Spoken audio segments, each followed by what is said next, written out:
बचन विनीत मधुर रघुवर के, वचन विनीत मधुर रघुवर के।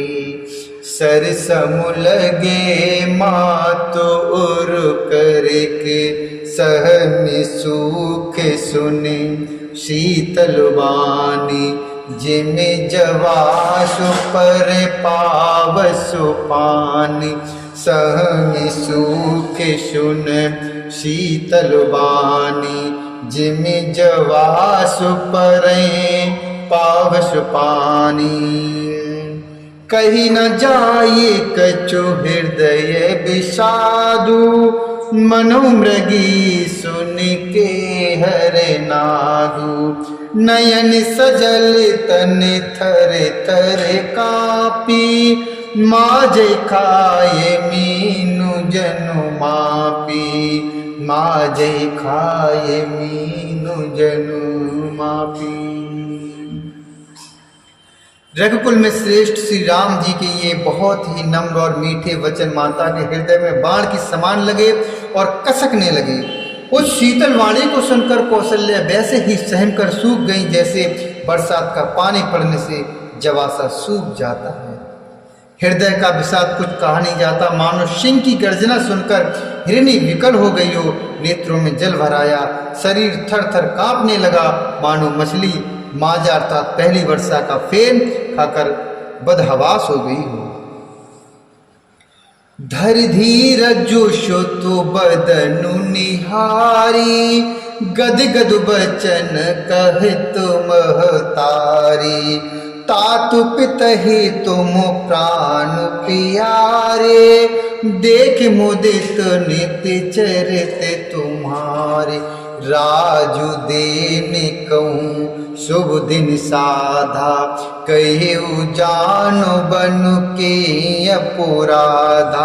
तात सुनावो मोहि निदानु, को दिन करे कोलो भयउ कृशानु। तात सुनावो मोहि निदानु, को दिन करे कोलो भयउ कृशानु। धीरज धरकर पुत्र का मुख देखकर माता गदगद वचन कहने लगी, हे तात, तुम तो पिता को प्राणों के समान प्रिय हो। तुम्हारे चरित्रों को देखकर वे नित्य प्रसन्न होते थे। राज देने के लिए उन्होंने ही शुभ दिन शोधवाया था, फिर अब किस अपराध से वन जाने को कहा? हे तात, मुझे इसका कारण सुनाओ। शूरवंश अर्थात रूपी वन को जलाने के लिए अग्नि कौन हो गया? निरखि राम रुकु सचिव सुत, निरखि राम रुकु सचिव सुत। कारण कहिउ बुझाई, सुनि प्रसंगु रहे मूक जिम। दशावरन न जाई, सुन प्रसंगु रहे मूक जिम। दशावरन नहीं जाई। तब रामचंद्र जी का रुख देखकर मंत्री के पुत्र ने सब कारण समझाकर कहा। उस प्रसंग को सुनकर वे गूंगी जैसी चुप रह गई। उनकी दशा का वर्णन नहीं किया जा सकता। राख न सकई न कह सक जाहू, दुह भांति उर दारुं दाहू। राख न सकई न कह सक जाहू, दुह भांति उर दारुण दाहू। लिखत सुधा कर गा लिख राहू, विधिगत बाम सदा सब काहू। धर्म स्नेह उभय मत घेरी, भई गति साप छछूंदर केरी। राखूं सुतहि करूं अनुरोधु, धर्म जाय अरु बंधु विरोधु। धर्म जाय अरु बंधु विरोधु। न रख ही सकती हैं, न यह कह सकती हैं कि वन चले जाओ।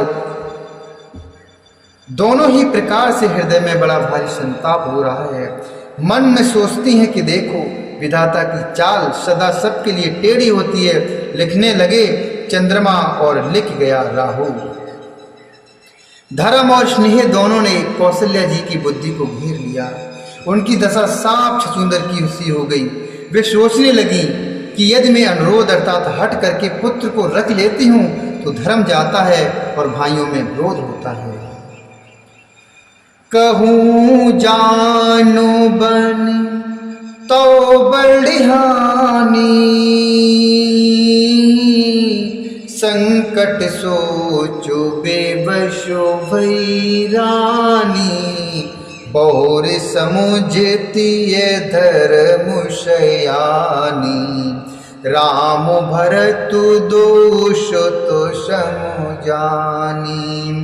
बहुर समुझती धर्म शयानी, राम भरत दोष ते समुझानी। सरल शुभाऊ राम महतारी, बोली बचन धीर धरे भारी। तात जाऊं बल की नेहुनी का, पितवायशु शबु धर्म कटीका। तात जाऊं बल की नेहुनी का, पितु आयशु शबु धर्म कटीका। और यदि वन को जाने को कहती हूँ तो बड़ी हानि होती है। इस प्रकार के धर्म संकट में पड़कर रानी विशेष रूप से सोच के वश हो गई। फिर बुद्धमती कौशल्या जी स्त्री धर्म अर्थात पतिव्रत धर्म को समझकर और राम तथा भरत दोनों को पुत्र को समान जानकर सरल स्वभाव वाले श्री रामचंद्र जी की माता बड़ा धीरज धरकर वचन बोली, हे तात मैं बलिहारी जाती हूँ। तुमने अच्छा किया।